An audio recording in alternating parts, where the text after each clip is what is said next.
Live from wherever you happen to be, it's the SNL Hall of Fame podcast. And now, here's your host, curator of the Hall, Jamie Dew.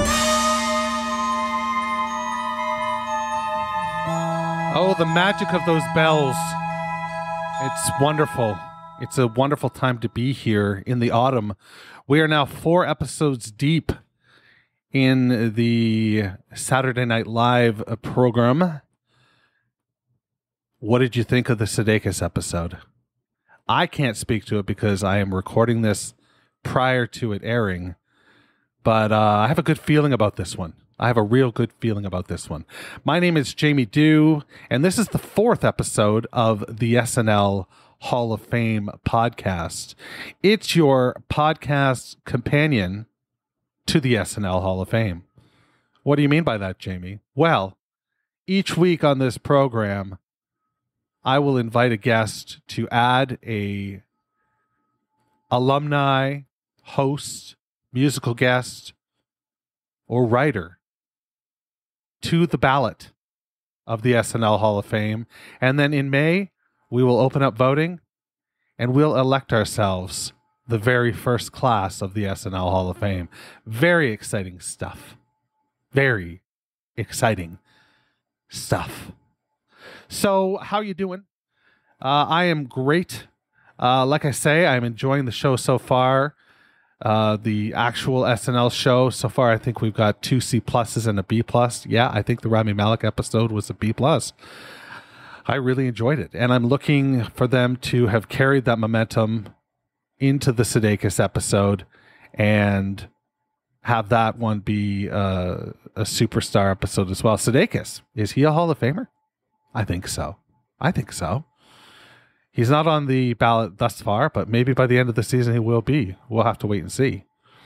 Of course, he has now thrown his hat in the ring in the host category as well. So who knows? Time will tell. When he makes his second appearance, he'll be eligible for the hosting Hall of Fame. And what about Rami Malek? Rami Malek as a host was phenomenal, I thought. I wasn't expecting... I don't want to say I wasn't expecting much. I was expecting more than I expected in the Kim Kardashian West episode. But I was really blown away. I was really quite blown away by what he brought to the table. And I think that was good. This is, who knows, the beginning of a Hall of Fame hosting category. Maybe the next Adam Driver. You just never know what you're watching when you watch this show. It's so exciting. So this week on the SNL Hall of Fame podcast, I am joined by friend of the show, Justin Renwick. And this guy is a true SNL aficionado. The stuff that he can pull out of his derriere is pretty impressive.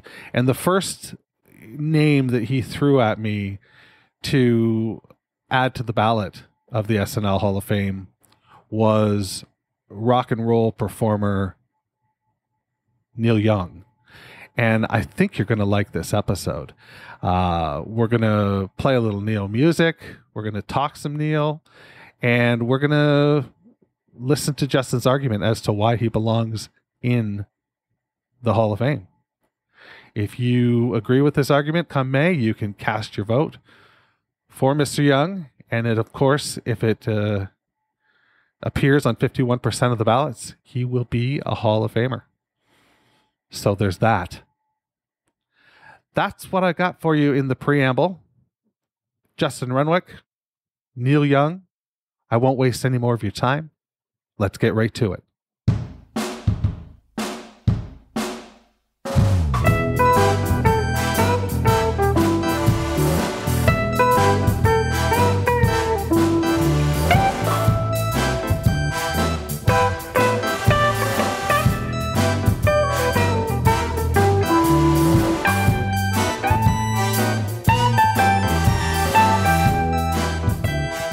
This is a prairie-born Canadian. Allow me to correct you. Oh, please. That is, a lot of people think that he's from Winnipeg. Yes. And he did live in Winnipeg when he was a teenager and went to high school there and formed his first bands there as well. But he is actually from Toronto. Oh, beautiful. He was born at Toronto General Hospital in November 1945. His father, Scott, was a famous sports writer for the Toronto Telegraph, which I believe is now the Globe and Mail. Great. Okay. Yeah. And they moved around a little bit around the city. They lived in a town called Omemee, which is outside of Peterborough when he was very young.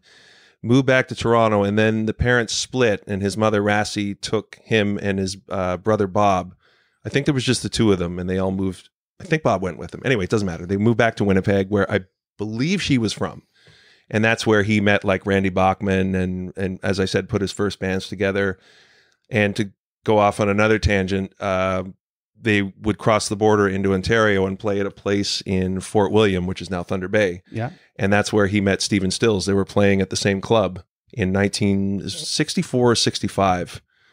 Stephen Stills had been in a group called the Go-Go Singers, which were one of those old-timey 9-member groups with like 5- and 6-part harmonies. Oh, wow. And yeah, they were doing a tour, and for whatever reason wound up in Fort William, and that's where Stills met Young. And eventually, they traded addresses. Neil went to visit him in New York in 1965 and met Richie Furay, who was also part of the Go-Go Singers, but wasn't on that tour. And then the three of them were in Buffalo Springfield the next year. Oh, that's so cool. But anyway, we're getting off topic. No, that's a really... It's a bizarre story. If I was thinking of myself of doing a podcast about bands, the Buffalo Springfield story alone you can't believe it happened. I won't waste airtime with it, but it's incredible how it all came together. Anyway, Neil Young, first episode was September 30th, 1989. I knew it was the fall of 89 because I remember watching it live and being blown away by how good the show was. Bruce Willis was the host. Yep. And it was amazing. They did Wayne's World. Bruce Willis actually kind of took it on the chin because he'd made an album called The Return of Bruno. Bruno, yeah. I think that came out in 1987, and it was just him singing like Respect Yourself and some other like blues and soul songs and playing the harmonica, and it was fine. It was okay. It was very much a celebrity vanity project. Sure. And he obviously had fun doing it, but he was also willing to laugh at himself because there was a great sketch of, Bruce Willis, another album that he released, and it was all the same melody with just ridiculous lyrics like depend, adult undergarments, they're wet and they're dry. Oh, my. I always remember harmonica. The Parthenon, a Greek family restaurant, a park at the bank. They'll tow you away. Yeah. Yes. Yep. Okay, good. So you know what I'm talking about. I do. There was also the plane hijack sketch. Yes. Where he keeps cracking wise like his old character on Moonlighting. Right. And you see a very young Mike Myers in that sketch. That would have been, he joined in January of 1989. And do you know who Mike Myers was hired with? I do not. Ben Stiller. Oh, wow. Ben Stiller stayed until the end of that season and then left. He was not happy there. Well, I mean, that makes sense because you struggle to visualize him on the show. Yeah, he did his Eddie Munster character and forget what else, but I guess it was kind of an unforgettable stint. But yeah, the great thing is that's where he met Bob Odenkirk and he stole him away and brought him to the Ben Stiller Show, which for my money is still one of the best sketch comedy shows of all time. Yeah. And it was a great deal of debt to SCTV. And Ben Stiller is a huge SCTV fan. Oh, gosh. Huge.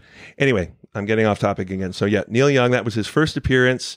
His latest was December 17th, 2005, which I think was the Living with War album, but I could be wrong. He has appeared 4 times. The reason I nominate him is his performance on September 30th. He had members of Keith Richards' backing band, the Expensive Winos, with him. He had Steve Jordan on drums, who himself was part of the Saturday Night Live band in the 70s, and Charlie Drayton playing bass. And I think it was Waddy Wachtel from the Expensive Winos, and his own guitarist, Frank Sampedro. I might be shoehorning Waddy in there. I don't remember if he was there or not. I think it was just the 4 of them. But the performance they put on is spellbinding. Ladies and gentlemen, Neil Young.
fucking incredible. And Conan O'Brien was just talking about it. He was there when he had Neil on the episode.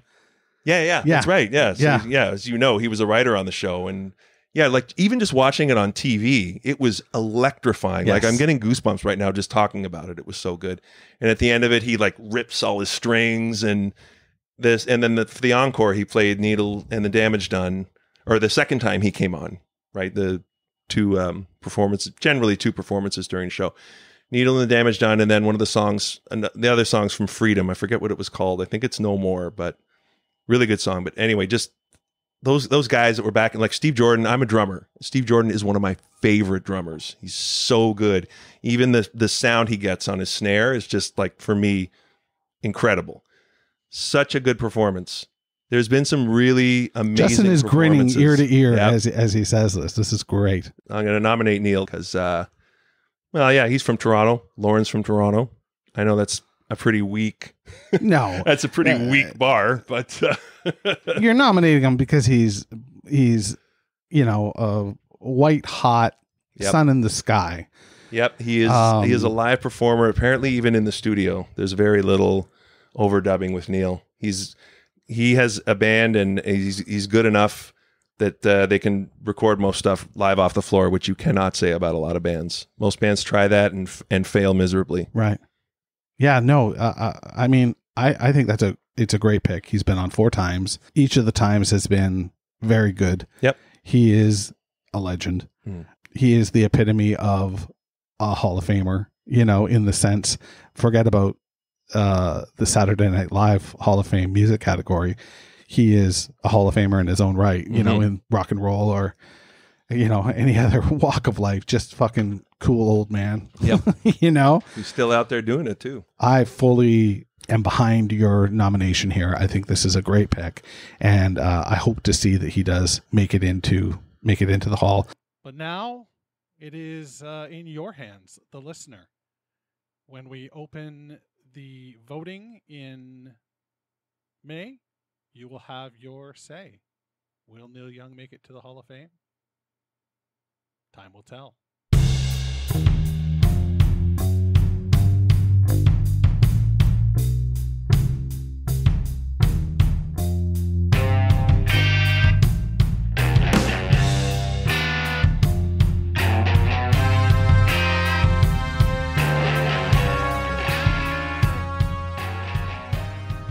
So what do you think of that, huh? That was my friend Justin Renwick. And boy, he knows a lot about Neil Young right off the top. No, he's not Prairie Born. My crack research staff will be annoyed when they get that fiery letter from me. He's not born in the prairies, folks. He's born in Toronto. Anyway, was it a compelling argument? Do you think Neil belongs in the SNL Hall of Fame? Has he appeared enough times? It'll be interesting to find out as we move forward. But I really want to thank Justin for stopping by.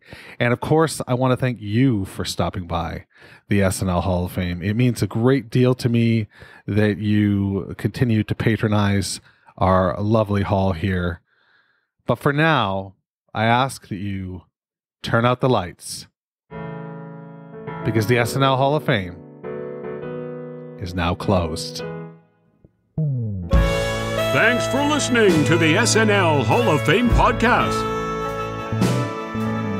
You can find everything you need to know about the show at snlhof.com. Don't forget to subscribe, share, rate, and review the show wherever you get your podcast. This is Doug Denant saying, see you next month in the hall.